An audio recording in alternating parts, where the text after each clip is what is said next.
नमस्कार, मैं हूं अंजलि मलिक और आप देख रहे हैं जनता की आवाज़ न्यूज़ चैनल। जनता की आवाज़ न्यूज़ चैनल के सुबह सवेरा कार्यक्रम में आपका स्वागत है। आज है 3 अगस्त 2026। हिंदू पंचांग के अनुसार श्रावण मास के शुक्ल पक्ष की पंचम तिथि। चलिए देखते हैं आज की कुछ मुख्य खबरें।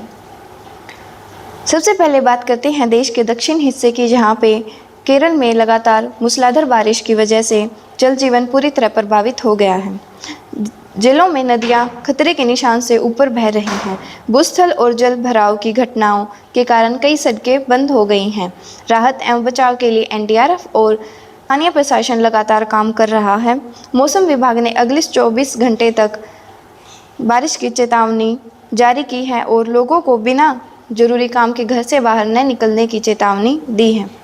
अंतर्राष्ट्रीय राजनीति से जुड़ी बड़ी खबर सामने आ रही है। अमेरिका के पूर्व राष्ट्रपति डोनाल्ड ट्रंप ने दावा किया है कि ईरान के साथ बातचीत का रास्ता एक बार फिर खुल गया है। हालांकि ईरान की ओर से इस बात पर कोई आधिकारिक पुष्टि नहीं हुई है। मध्य पूर्व में जारी तनाव के बीच दुनिया की नज़रें दोनों देशों के राजनीति पर टिकी हुई हैं, क्योंकि इसका असर वैश्विक तेल बाजार और अंतर्राष्ट्रीय व्यापार पर भी पड़ सकता है। भारतीय मौसम विभाग ने दिल्ली, हरियाणा, पंजाब, उत्तराखंड, उत्तर प्रदेश, बिहार और केरल सहित कई राज्यों में भारी बारिश का अलर्ट जारी किया है। कई इलाकों में तेज हवाएं और बिजली गिरने की संभावना बताई गई है। प्रशासन ने निचले इलाकों में रहने वाले लोगों को सतर्क रहने और मौसम विभाग की सलाह मानने को कहा है।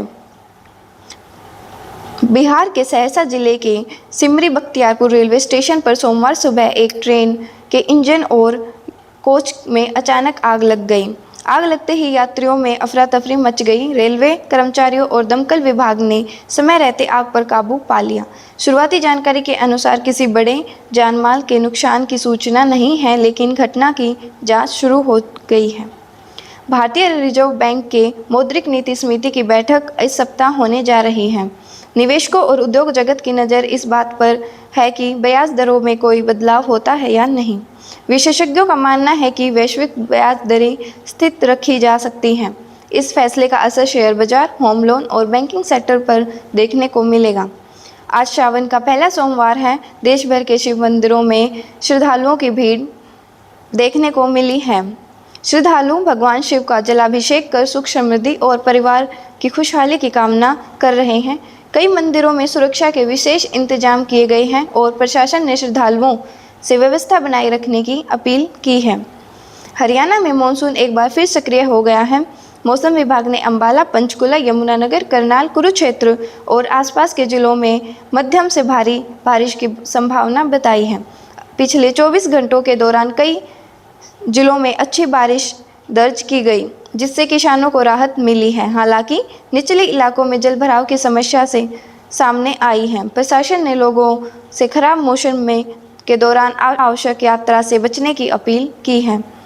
हरियाणा में बिजली विभाग के कर्मचारियों ने 11 से 13 अगस्त तक 3 दिवसीय राज्यव्यापी हड़ताल का ऐलान किया है।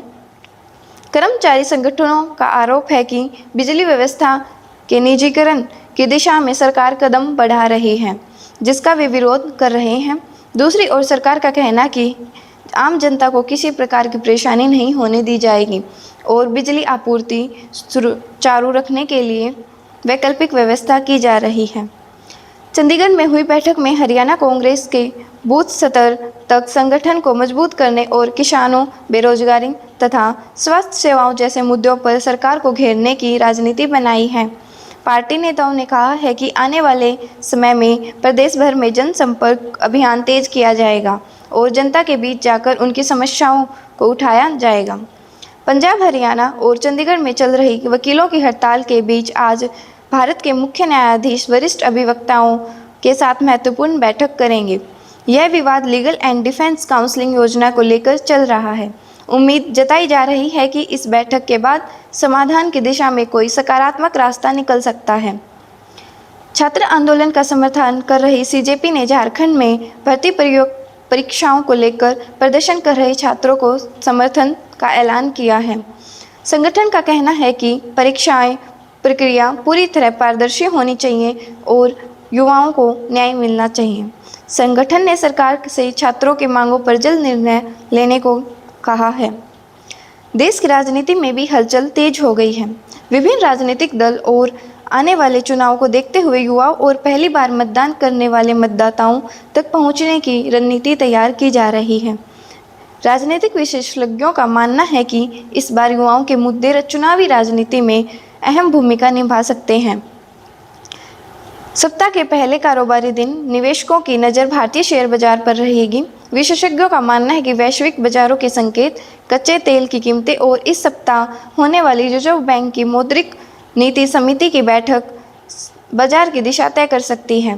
बैंकिंग, आईटी और ऑटो सेक्टर के शेयरों में उतार चढ़ाव देखने को मिल सकता है। निवेशकों का सलाह दी गई है कि वे जल्दबाजी में निवेश न करें।